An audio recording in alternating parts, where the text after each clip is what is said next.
Comme je l'avais dit avant, nous devrions tous essayer d'échanger en tant qu'individu parce qu'il n'en vaut pas la peine d'essayer d'échanger les autres. Quand vous êtes incapable vous-même de vous changer.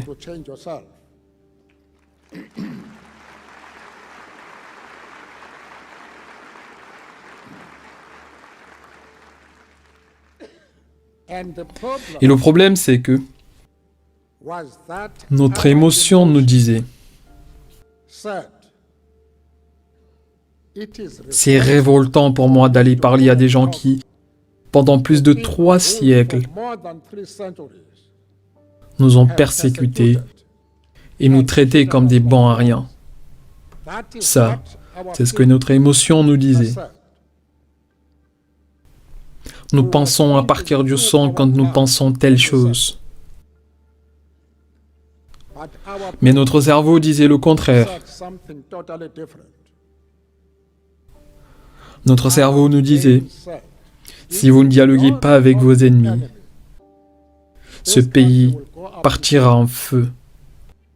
Et des hommes, des femmes et des enfants seront massacrés.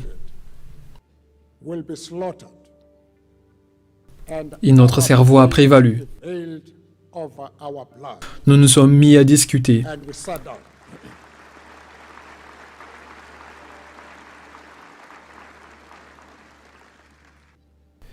Quand vous avez une affaire de ce genre, vous n'avez pas à vous résoudre à la violence.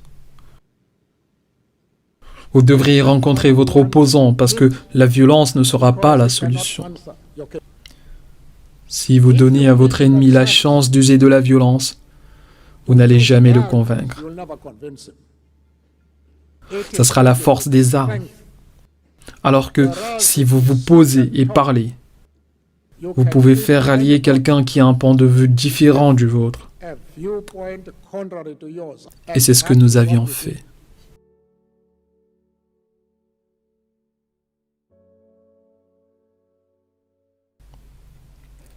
Parce qu'on est dans une université et qu'il y a plein d'étudiants ici, je vais raconter une histoire d'un jeune homme qui a quitté son village pour aller trouver une bonne épouse. Pour ce but, il a traversé les longues terres, des fameuses rivières et des hautes montagnes et avait visité toutes les grandes villes pendant cette journée.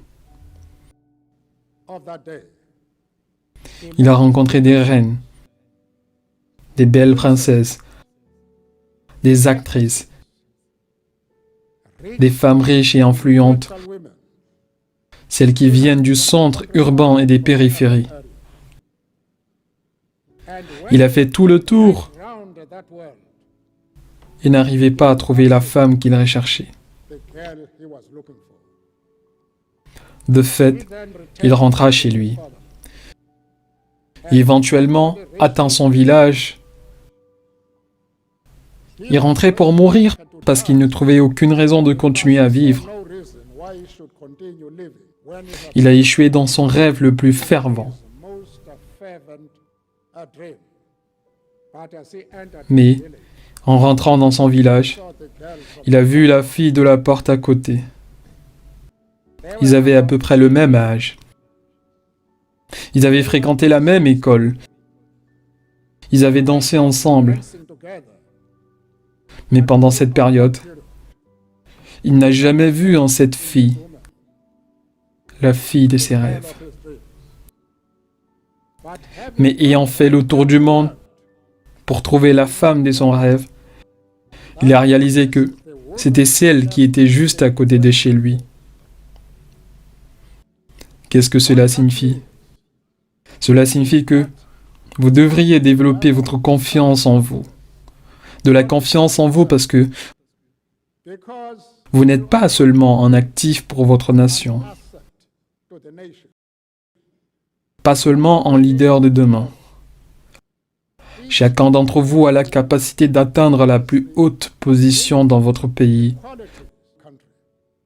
tant que vous avez de la confiance en vous. Et ensuite, acquérez le meilleur instrument pour vous permettre de sauver votre société. Et cet instrument, c'est l'éducation.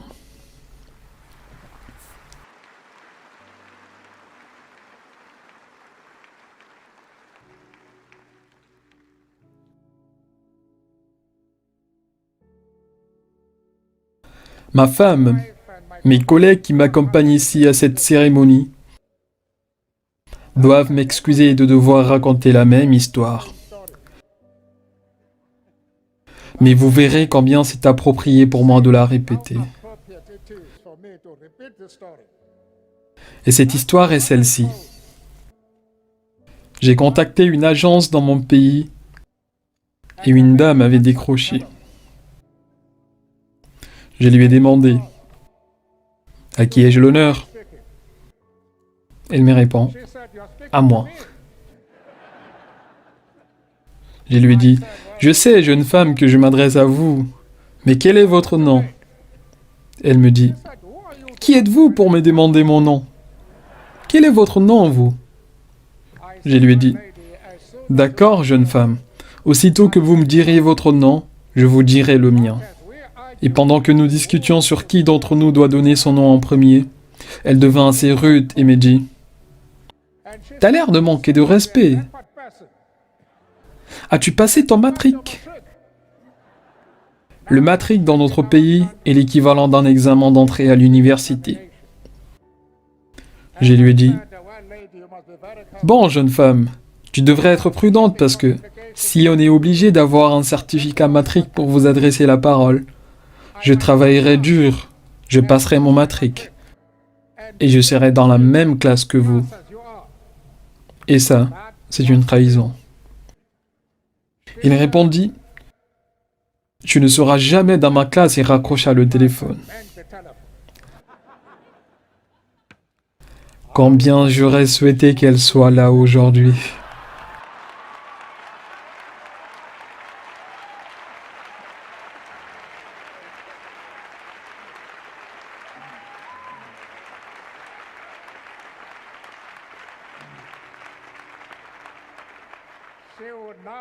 Elle va découvrir que j'ai accompli bien plus que simplement passer mon matric.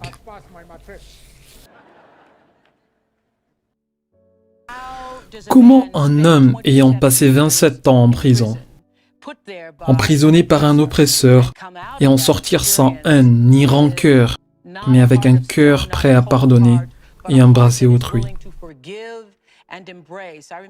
Je me rappelle la fois où on discutait autour d'un dîner quand vous avez dit « Notre haine pour l'oppresseur est si intense que nous n'avions pas vu l'importance de l'adresser la parole. » À quel point êtes-vous rendu compte de la valeur que crée le fait de lâcher le passé et commencer à dialoguer? Laissez-moi dire premièrement que c'est une grande tragédie que de passer une grande partie de votre vie en prison. Mais bien que ça semble ironique, il y a des avantages. Si je n'avais pas été en prison, je n'aurais jamais eu cette capacité d'accomplir la plus difficile de toutes les tâches. Changer soi-même. Je n'aurais jamais eu cette opportunité. J'avais eu cette chance parce qu'en prison, vous avez ce que vous n'aviez pas ailleurs. L'opportunité de vous poser et réfléchir. Parce que nous avions ce conflit, notre émotion nous disait « Votre ennemi est cette minorité blanche. Vous ne devriez jamais dialoguer avec eux. » Mais notre cerveau disait le contraire. « Si vous ne dialoguez pas avec ces hommes, votre pays va s'enflammer. » Et pendant des années, ce pays sera une rivière de sang. Donc, nous avions à réconcilier ce conflit et notre dialogue avec notre ennemi était le résultat de la prédominance du cerveau sur les émotions. J'essaye toujours de comprendre. Vous êtes sorti de prison sans ressentiment et vous aviez commencé les pourparlers. Comment ça se fait? J'ai haï l'oppression. Et quand je pense à ce qu'ils ont fait dans le passé, je me sens en colère. Mais ça, c'est sans mes émotions. Le cerveau doit toujours dominer. Tu as un temps limité sur cette terre. Tu devrais l'utiliser dans le but de transformer ton pays à ce que tu désires être. Un pays démocratique, non raciste, non sexiste. Et ça, c'est une grande tâche. Pour le coup, vous devriez rejeter toutes ces négativités enfouies dans votre âme, dans votre système sanguin, et concentrer votre attention sur ce qui est positif. Avant que vous n'alliez en prison, de ce qui est raconté sur vous, vous étiez un jeune homme en colère. Quelques années plus tard, vous êtes sorti en une personne sereine, digne. Pourquoi pas de ressentiment après toutes ces années? Eh bien, si vous avez passé 27 ans en prison, où vous avez consommé toutes les fleurs de votre vie, vous n'avez aucun goût à être négatif, pessimiste. Vous choisissez un objectif que vous sentez pouvoir vous enrichir si vous l'atteignez. Si vous voulez l'accomplir, il n'y aura pas de temps pour de remords. Vous devez mobiliser tous ceux qui ont les qualités et le talent pour vous permettre d'atteindre votre objectif. Pour cela, vous devez traiter tous les êtres humains avec une intégrité et de l'honnêteté impeccable. Si vous le faites, c'est là où les gens vont vous supporter dans tous vos projets.